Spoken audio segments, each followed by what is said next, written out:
tutorial, I am going to walk you through how to use Alpha Set with all of the updated features so that you guys will not have to trial and error so much. So I'm just going to walk through everything. Now, I'm already have a project loaded in, and I do have some of those linked under resources. So you're able to go to Alpha Templates and it will open up a drive for you guys, and you are looking for a KDS file. So I'm going to go ahead and load one in from my Google Drive.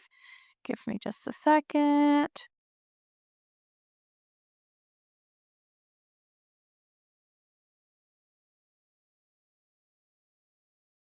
And I'm going to use one of my layered. These are all the ones that I have listed in my Shopify and Etsy. I give you guys a few to start with, and then I have more in my Skool community. So let's see. I'm going to do School Spirit and Design Studio files. And that is the file that I want. And it is going to auto-populate and read which tool it is linked to.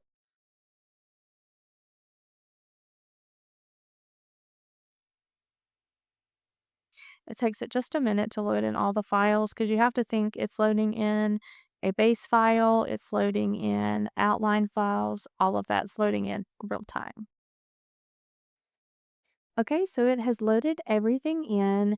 So you will see 40 characters loaded in the base, 40 characters loaded in the outline. You want to make sure that those are matching because that means that it is showing all of the uppercase. And this font is not a full font, so it's only uppercase. It is 0 through 9 for numbers, and then it has some symbols.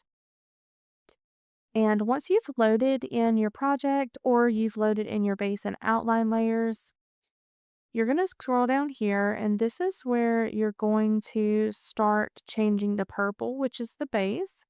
You can do a solid color. You can do a gradient. You can do some preloaded patterns. You can go to original if you have a lace or something that you're not wanting to, or pearls or anything like that that you don't want to mask.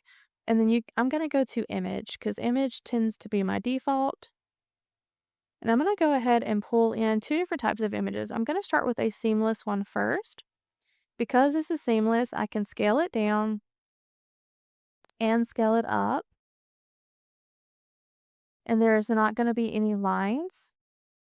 If I pull in my digital paper, which is not a seamless file, if I try to tile repeat and go very small, you can see right here that there is a line.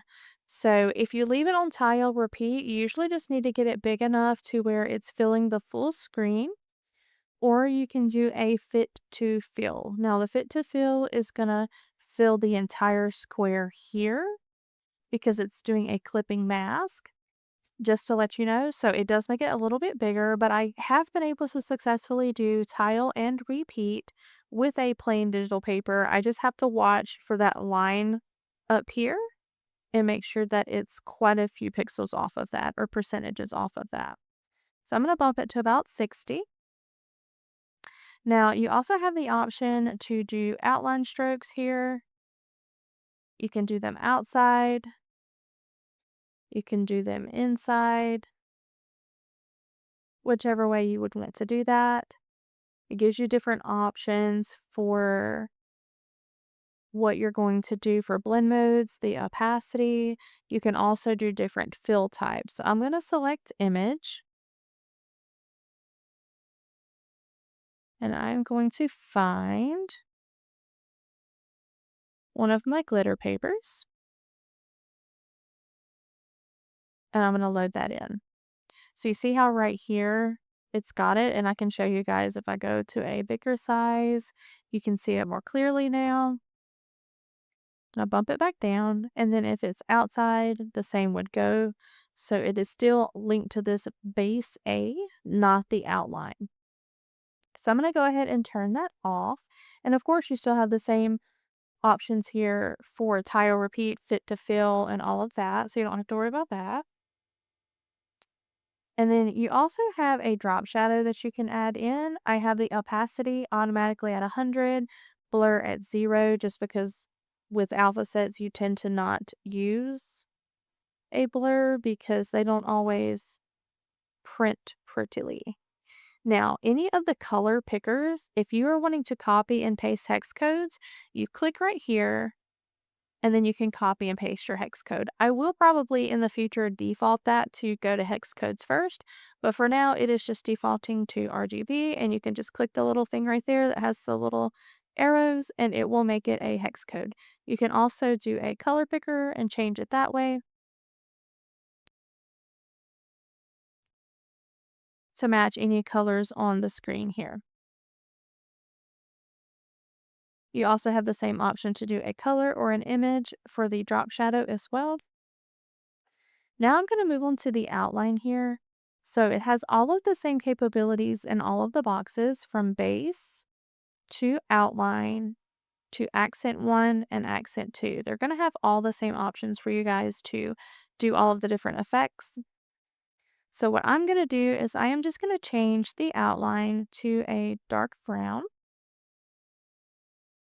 And then I'm also going to pull back in a glitter paper and show you guys what it looks like as a glitter. Now this glitter does not match the one in the design because I have somehow lost that, but I will find that later.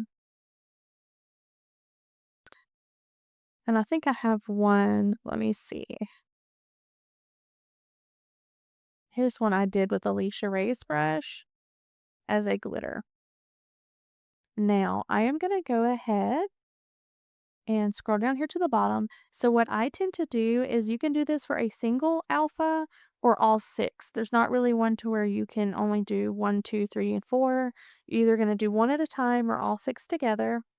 Right now, 6 takes a lot of time. It's processing way too many files. So for me, I am very impatient and it tends to not work quickly enough for my taste. So since it's not quick enough for me, I would just go in and rename right here variation 1. I want the transparent backgrounds. I want it to trim the edges, which just means that the files I upload are a square, and I want it to trim all the extra off. You can also select or unselect, include mockups in the download. I'm going to include it for this tutorial, but I have gotten to where I'm not including them there because I'm actually making all of my mockups in Word Builder. And then I would click Download Active Variation, which I'm about to do. And what you would click if you had all 6 that you wanted to do is you would do Download All Variations. And this is about a percentage a second. So I have 40 letters. It's going to take about 40 seconds in order to get that to download. And what that means is that it is just compressing all of the files down so that you guys have a completed letter. So it's merging it all into a PNG file. I'm going to go ahead and pause the video until it's done. And I did just want to let you to know that it renders all of the letters first and then it actually zips them. So it'll show rendered all the way to 40 and then it'll zip them. Now I am going to go into my downloads folder because that's where that went, and I am going to go ahead and extract that. Now I have another video that you guys can watch on how to link Google Drive to your laptop. So instead of me having to then upload this to the cloud, I can just drag it into a folder over here and it will add it to my Google Drive.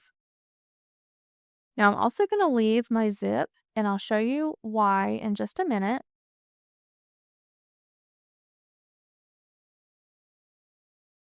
So here's my test file. Just going to click in. So you have letters, you have mockup preview. Don't let that preview scare you because that's not what they look like.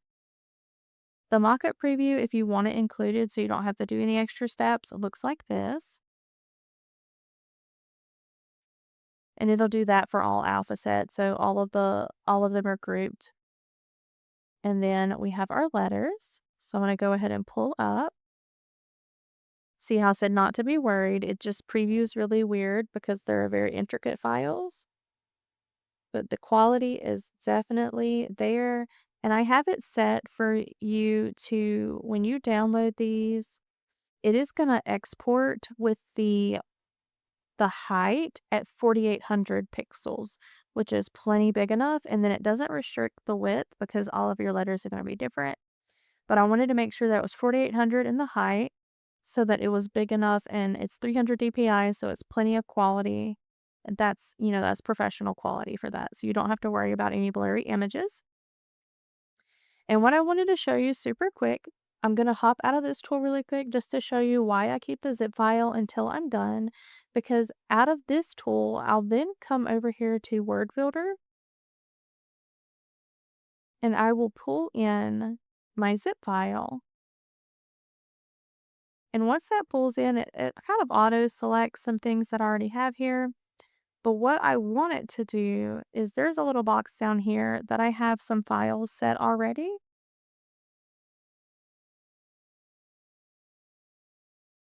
But I'm going to type it out really quick.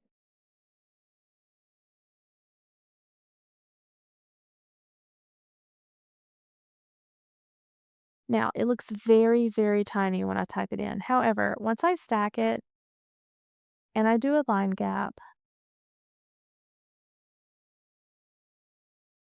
then I will actually click enter and do another word. Every time you put a space in between a word, it makes it a separate line if you have stacked on.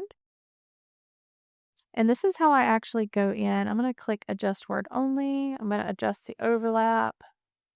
This is how I do my alpha sets and mock them up now.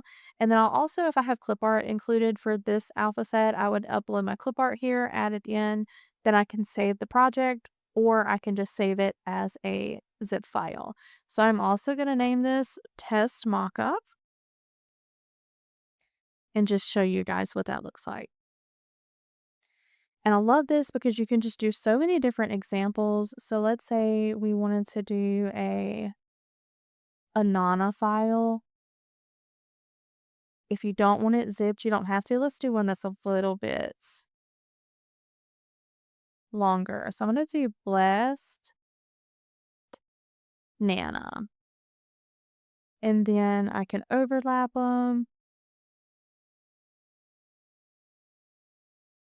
And then I'm going to go ahead and download the zip folder with the test mockup.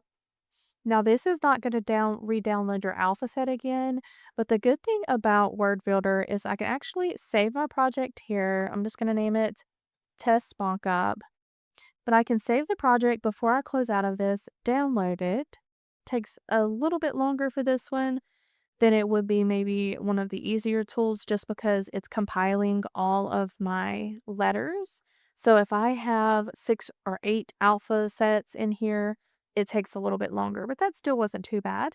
And then I'm just going to refresh this page because I don't store anything in the back end on here so that nobody has to worry about AI image generation using their files or just for privacy concerns. So as soon as you refresh this, it's not going to save. But if you click back into Word Builder and I click load the project, it's going to have downloaded it as a KDS file, which is what I need for this mockup studio, and just all of my design tools in general will load in like this. But all you have to do is load that project back in, and basically what it does is pull in all of the alpha sets that you had loaded, any text, any settings that you had, it's there. So there's my Blessed Nana right back again. I've got my 76 glyphs for my letters.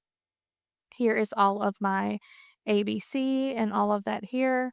And then I can just pick right up where I left off and start typing in more stuff. So that's perfect for, anyone that's doing customs, or if you have a lot of files that you do and then you need to come back in and you need to add more. And I also have in my school community, and the school girlies that are watching this, they know I have like word vaults in the school community, so you can just copy and paste an entire, block of information with like mama, nana, and all that kind of stuff. Just common phrases and things that we use in the design world to make designs that normally, would take you hours or 20, 30 minutes for a few words. You can now do it in a fraction of a time. So I hope that this helped walk you guys through the alpha set bulk and showing you the word builder and how I can use that kind of for mock-ups. And I'm just super excited to see what you guys make. Thank you.